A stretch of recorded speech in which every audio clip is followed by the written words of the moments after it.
Pour sa 14e édition, l'Université d'été de la communication pour le développement durable change de nom et devient l'Université pour le monde d'après. Pendant 2 jours, des représentants d'entreprises, de collectivités et d'institutions publiques ont tenté de décrypter les enjeux de la transition.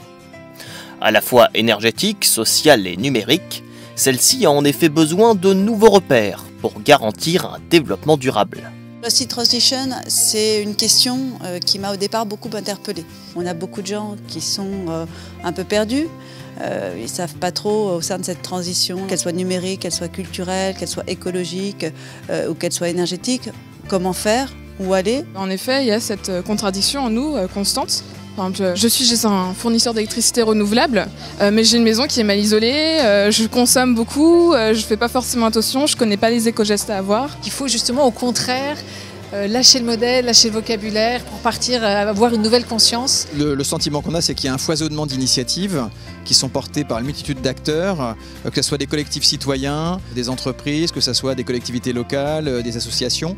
Donc finalement, ce qui est difficile à percevoir, c'est si l'ensemble de ces initiatives additionnées permettent d'envisager de passer dans le nouveau monde qu'on espère tous, donc un monde plus équilibré, plus apaisé et surtout qui préserve l'avenir des générations et donc qui préserve la ressource.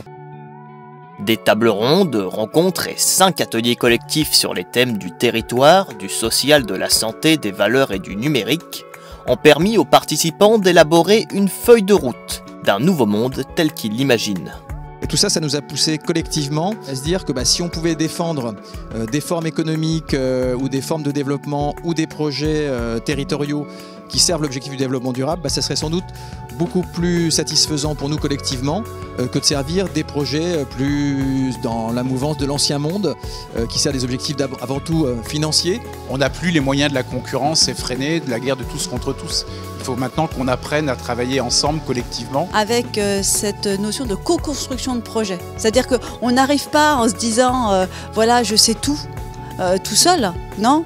Je viens avec une idée, un projet, mais je suis capable aussi d'écouter l'autre. Cette nouvelle civilisation qu'on est en train de mettre en place, elle passe par de la confiance dans les autres, de l'humilité, de la bienveillance, de l'humour, de la joie de vivre, tout simplement, des choses simples.